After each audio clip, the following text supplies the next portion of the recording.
Okay, now let's take a look at the labor market. This gives you a sense of what's happening, but also will help us interpret what it means. How do we use this within the area of finance? How does an organization use this information in its management? How it engages with its employees? So, what we can see here is the April unemployment rate. Um, Employment come out on the first Friday of the month. So we will see some new numbers in June, but right now we're sitting at 14.7% unemployment rate. As you can see, that is the highest rate, and all I've shown you is from 1990. This actually goes back to the Great Depression that it was that high. And as you can see, we were on a downward slope, and then we zoomed up. So clearly not a good sign.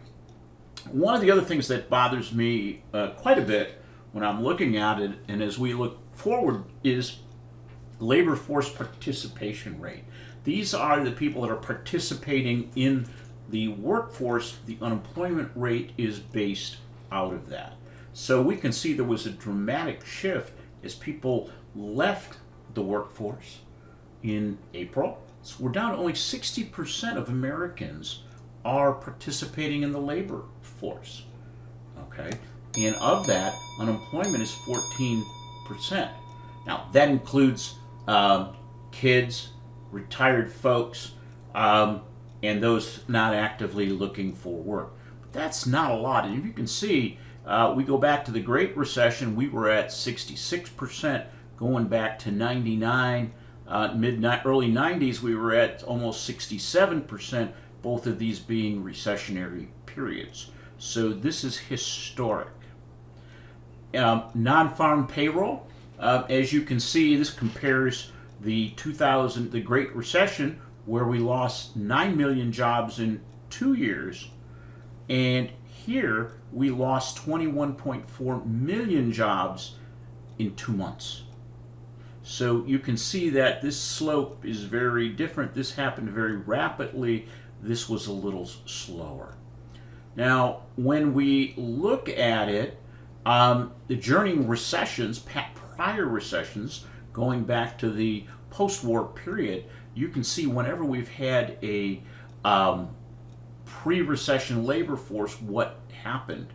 And as you can see, this again beats all other recessions since World War II. No industry was spared. You can see that all industries were impacted. Big one obviously was accommodation and food services, entertainment, but spread out across the board. Oftentimes there's different measurements that are done.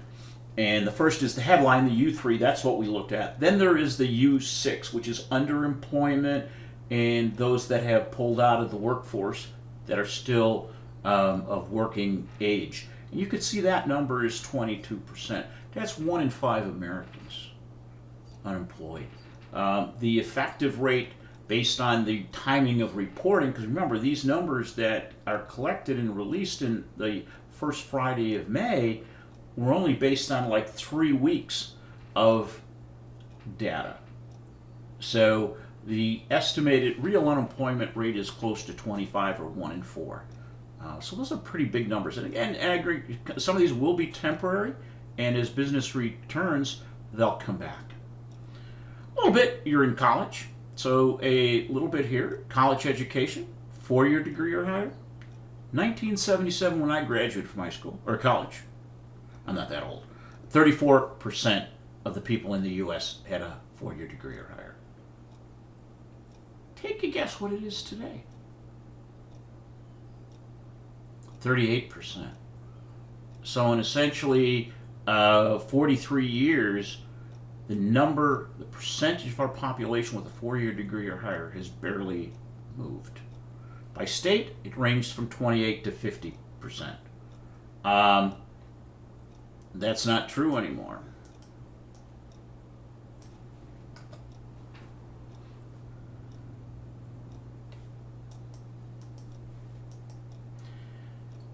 College education. Let's take a look at that because you're here now. In 1977, when I graduated from college, 34% of Americans had a 4-year degree or higher. Take a guess what it is today. Higher? Not much. 38%. By state, ranges from 28 to 50%. New York is close to 50%. Canada, 56. They were at about 34. Japan, 51. Israel, 50. Korea, 47.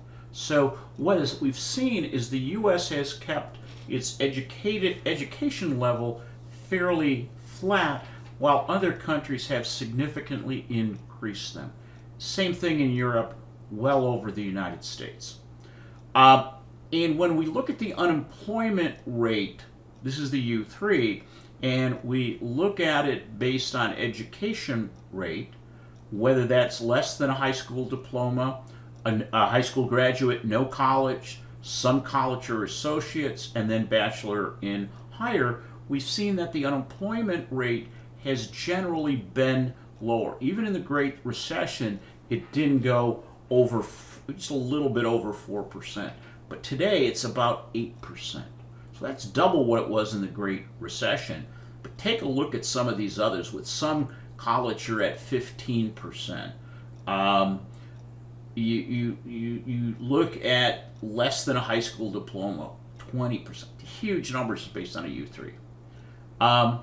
Next thing I want to just go through is this concept of meet the low-wage workforce. I've actually attached the document. It's out of the Brookings Institute, and these are just summaries.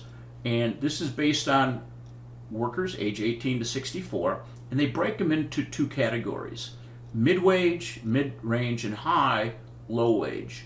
So if we look at the workers, about 56% are in the high to mid, low is about 43.7. Okay?